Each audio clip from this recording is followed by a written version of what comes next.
రూకలు వారి గోనె మూతిలో పెట్టుమనియో, కనిష్ఠుని గోనె మూతిలో తన వెండి గిన్నెను, అతని ధాన్యపు రూకలను పెట్టుమనియో తన గృహ నిర్వాహకునికి ఆజ్ఞాపింపగా, యోసేపు చెప్పిన మాట చొప్పున అతడు చేసెను.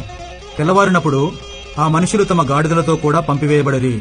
వారు ఆ పట్టణం నుండి బయలుదేరి ఎంతో దూరం వెళ్లకమునుపు యోసేపు తన గృహ నిర్వాహకుని చూచి, నీవు లేచి ఆ మనుషుల వెంటబడి వెళ్లి వారిని కలుసుకొని, మీరు మేలుకు కీడు చేయనేలా దేనితో నా ప్రభువు పానము చేయనో, దేనివలన అతడు శకునములు చూచునో అది ఇదే కదా.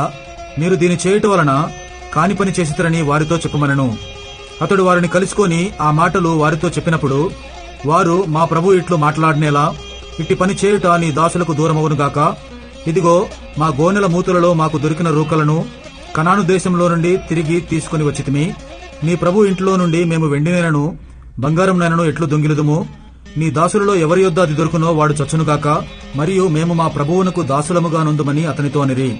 అందుకతడు, మంచిది, మీరు చెప్పినట్టే కానియుడి. ఎవరి యొద్ద అది దొరుకునో అతడే నాకు దాసుడగును. అయితే మీరు నిర్దోషులగుదురని చెప్పెను. అప్పుడు వారు త్వరపడి ప్రతివాడు తన గోనెను క్రిందికి దించి దానిని విప్పెను. అతడు పెద్దవాడు మొదలుకొని చిన్నవాని వరకు వారిని సోదా చూడగా ఆ గిన్నె బెన్యామీను గోనెలో దొరికెను. కావున వారు తమ బట్టలు చింపుకొని ప్రతివాడు తన గాడిద మీద గోనెలు ఎక్కించుకుని తిరిగి పట్టణంనకు వచ్చిరి.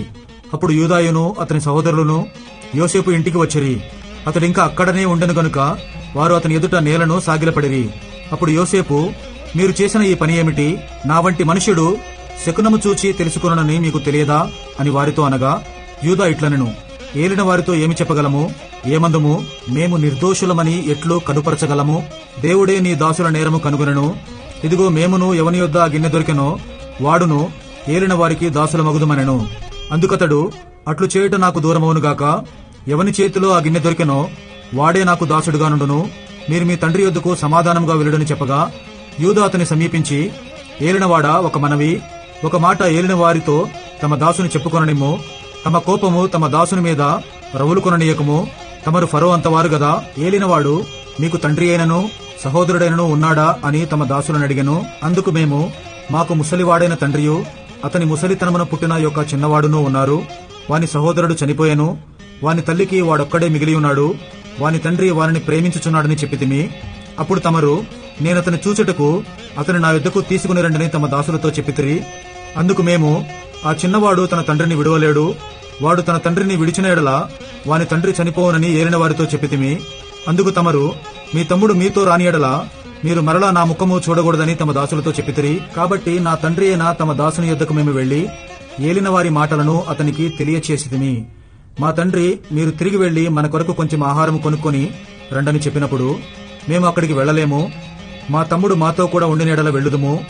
మా తమ్ముడు మాతో నుంటేనే గాని ఆ మనుషుని ముఖము చూడలేమని చెప్పితిమి. అందుకు తమ దాసుడైన నా తండ్రి, నా భార్య నాకిద్దరిని కననని మీరెరుగుదురు. వారిలో ఒకడు నా యుద్ధ నుండి వెళ్లిపోయెను. అతడు నిశ్చయముగా దుష్టమృగముల చేత చీల్చబడననుకుంటుని అప్పటి నుండి అతడు నాకు కనబడలేదు. మీరు నా ఎదుట నుండి ఇతని తీసుకుని పోయిన తరువాత ఇతనికి హాని సంభవించిన ఎడల నెరసిన వెంట్రుకలు గల నన్ను మృతుల లోకములోనికి దుఃఖముతో దిగిపోవునట్లు చేయుదురని మాతో చెప్పెను. కావున తమ దాసుడైన నా తండ్రి యొద్దకు నేను వెళ్లినప్పుడు, ఈ చిన్నవాడు మా యొద్ద లేని ఎడల అతని ప్రాణము ఇతని ప్రాణముతో పెనవేసుకొని ఉన్నది గనుక ఈ చిన్నవాడు మా యొద్ద లేకపోవట అతడు చూడగానే చనిపోవును. అట్లు తమ దాసులమైన మేము నెరసిన వెంట్రుకలు గల తమ దాసుడైన మా తండ్రిని మృతుల లోకములోనికి దుఃఖముతో దిగిపోవునట్లు చేయుదుము. తమ దాసుడనైన నేను ఈ చిన్నవారిని గూర్చి నా తండ్రికి పూటబడి మీ యొద్దకు నేనతని తీసుకుని రాని ఎడల నా తండ్రి దృష్టి యందు ఆ నింద నా మీద ఎల్లప్పుడూ ఉండునని చెప్పితిని. కాబట్టి తమ దాసుడినైన నన్ను ఈ చిన్నవానికి ప్రతిగా ఏలిన వారికి దాసునిగా నుండనిచ్చి ఈ చిన్నవాని తన సహోదరులతో వెళ్ళనిమ్ము. ఈ చిన్నవాడు నాతో కూడా లేని ఎడల నా తండ్రి యొద్దకు నేనెట్లు వెళ్ళగలను? వెళ్లిన ఎడల నా తండ్రికి వచ్చు అపాయము చూడవలసి వచ్చునని చెప్పాను. 45వ అధ్యాయం. అప్పుడు యోసేపు తన యొద్ద నిలిచిన వారందరి ఎదుట తన్ను తాను అణచుకొనజాలక, నా యొద్ద నుండి ప్రతి మనుష్యుని వెలుపలికి పంపివేయుడని బిగ్గరగా చెప్పాను. యోసేపు తన సహోదరులకు తన్ను తాను తెలియజేసికొనినప్పుడు ఎవరునూ అతని యొద్ద నిలిచియుండలేదు. అతడు ఎలుగెత్తి ఏడ్వగా ఐగుప్తీయులును ఫరో ఇంటి వారునూ వినిరి. అప్పుడు యోసేపు, నేను యోసేపును, నా తండ్రి ఇంకా బ్రతికి ఉన్నాడా అని అడిగినప్పుడు, అతని సహోదరులు అతని సముఖమందు తొందరపడి అతనికి ఉత్తరము ఇయ్యలేకపోయిరి. అంతటా యోసేపు, నా దగ్గరకు రండని తన సహోదరులతో చెప్పినప్పుడు వారు అతని దగ్గరకు వచ్చిరి. అప్పుడతడు, ఐగుప్తునకు వెళ్ళునట్లు మీరు అమ్మివేసిన మీ సహోదరుడైన యోసేపును నేనే. అయినను నేనిక్కడికి వచ్చునట్లు మీరు నన్ను అమ్మివేసినందుకు దుఃఖపడకుడి. అది మీకు సంతాపము పుట్టింపనీయకుడి. ప్రాణరక్షణ కొరకు దేవుడు మీకు ముందుగా నన్ను పంపించెను. 2 సంవత్సరముల నుండి కరువు దేశములోనున్నది. సేద్యమైనను కోత అయినను లేని సంవత్సరములు ఇంకా 5 వచ్చును. మిమ్మును ఆశ్చర్యముగా రక్షించి దేశములో మిమ్మును శేషముగా నిలుపుటకును ప్రాణముతో కాపాడుటకును దేవుడు మీకు ముందుగా నన్ను పంపించెను. కాబట్టి దేవుడే గాని మీరు నన్నిక్కడికి పంపలేదు. ఆయన నన్ను ఫరోకు తండ్రిగాను అతని ఇంటివారికందరికీ ప్రభువుగాను ఐగుప్తు దేశమంతటి మీద ఏలికగాను నియమించెను. మీరు త్వరగా నా తండ్రి యొద్దకు వెళ్లి అతనితో, నీ కుమారుడైన యోసేపు దేవుడు నన్ను ఐగుప్తు దేశమంతటికి ప్రభువుగా నియమించెను, నా యొద్దకు రమ్ము, అక్కడ ఉండవద్దు, నీవు గోషేను దేశమందు నివసించెదవు. అప్పుడు నీవును నీ పిల్లలును నీ పిల్లల పిల్లలును నీ గొర్రెల మందలును నీ పశువులును నీకు కలిగినది యావత్తును నాకు సమీపముగా ఉండును. ఇకను 5 కరువు సంవత్సరములు వచ్చును గనుక నీకును నీ ఇంటివారికిని నీకు కలిగినదంతటికిని పేదరికము రాకుండా అక్కడ నిన్ను పోషించెదనన్నాడని చెప్పుడి. ఇదిగో మీతో మాటలాడుచున్నది నా నోరే అని మీ కన్నులను నా తమ్ముడైన బెన్యామీను కన్నులను చూచుచున్నవి. ఐగుప్తులో నాకు కలిగిన సమస్త ఘనతను మీరు చూచినది యావత్తూ నా తండ్రికి తెలియజేసి త్వరగా నా తండ్రిని ఇక్కడికి తీసుకుని రండని తన సహోదరులతో చెప్పి తన తమ్ముడైన బెన్యామీను మెడమీద పడి ఏడ్చెను. బెన్యామీను అతని మెడమీద పడి ఏడ్చెను. అతడు తన సహోదరులందరినీ ముద్దు పెట్టుకుని వారి మీద పడి ఏడ్చిన తరువాత అతని సహోదరులు అతనితో మాటలాడిరి. యోసేపు యొక్క సహోదరులు వచ్చిన వర్తమానము ఫరో ఇంటిలో వినబడెను. అది ఫరోకును అతని సేవకులకును ఇష్టముగా ఉండెను. అప్పుడు ఫరో యోసేపుతో ఇట్లనెను, నీవు నీ సహోదరులను చూచి మీరీలాగు చేయుడి, మీ పశువుల మీద బరువులు కట్టి కనాను దేశమునకు వెళ్లి మీ తండ్రిని మీ ఇంటివారిని వెంటబెట్టుకుని నా యొద్దకు రండి. ఐగుప్తు దేశమందలి మంచి వస్తువులను మీకిచ్చెదను. ఈ దేశము యొక్క సారమును మీరు అనుభవించెదరు. నీకు ఆజ్ఞ అయినది గదా, దీని చేయుడి. మీ పిల్లల కొరకును మీ భార్యల కొరకును ఐగుప్తులో నుండి బండ్లను తీసుకుని పోయి మీ తండ్రిని వెంటబెట్టుకుని రండి. ఐగుప్తు దేశమంతటిలోనున్న మంచి వస్తువులు మీవే అగును గనుక మీ సామగ్రిని లక్ష్యపెట్టకుడని చెప్పుమనగా ఇశ్రాయేలు కుమారులు అలాగునని చేసిరి. యోసేపు ఫరో మాట చొప్పున వారికి బండ్లను ఇప్పించెను, మార్గమునకు ఆహారము ఇప్పించెను. అతడు వారికి 2 దుస్తుల బట్టలు ఇచ్చెను. బెన్యామీనుకు 300 తులముల వెండియును 5 దుస్తుల బట్టలు ఇచ్చెను. అతడు తన తండ్రి నిమిత్తము ఐగుప్తులోనున్న మంచి వస్తువులను మోయుచున్న 10 గాడిదలను, మార్గమునకు తన తండ్రి నిమిత్తము ఆహారమును ఇతర ధాన్యమును తినుబండములను మోయుచున్న 10 ఆడుగాడిదలను పంపెను.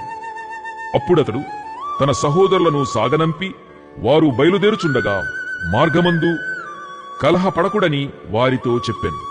వారు ఐగుప్తు నుండి బయలుదేరి కనాను దేశమునకు తన తండ్రి అయిన యాకోబునొద్దకు వచ్చి యోసేపు ఇంకా బ్రతికియుండి ఐగుప్తు దేశమంతటిని ఏలుచున్నాడని అతనికి తెలియజేసిరి. అయితే అతడు వారి మాట నమ్మలేదు గనుక అతడు నిశ్చేష్టుడాయను. అప్పుడు వారు యోసేపు తమతో చెప్పిన మాటలన్నిటినీ అతనితో చెప్పిరి. అతడు తన్ను ఎక్కించుకొని పోవుటకు యోసేపు పంపిన బండ్లు చూచినప్పుడు వారి తండ్రి అయిన యాకోబు ప్రాణము తెప్పరిల్లెను. అప్పుడు ఇశ్రాయేలు, ఇంతే చాలును, నా కుమారుడైన యోసేపు ఇంకా బ్రతికియున్నాడు, నేను చావకమునుపు వెళ్లి అతని చూచెదనని చెప్పాను. ఆ సమయమున యెరూషలేము నుండి శాస్త్రులను పరిసయ్యులను యేసునొద్దకు వచ్చి, నీ శిష్యులు చేతులు కడుగుకొనకుండా భోజనము చేయుచున్నారే, వారెందు నిమిత్తము పెద్దల పారంపర్యాచారమును అతిక్రమించుచున్నారని అడిగిరి. అందుకాయన, మీరును మీ పారంపర్యాచారము నిమిత్తమై దేవుని ఆజ్ఞను ఎందుకు అతిక్రమించుచున్నారు?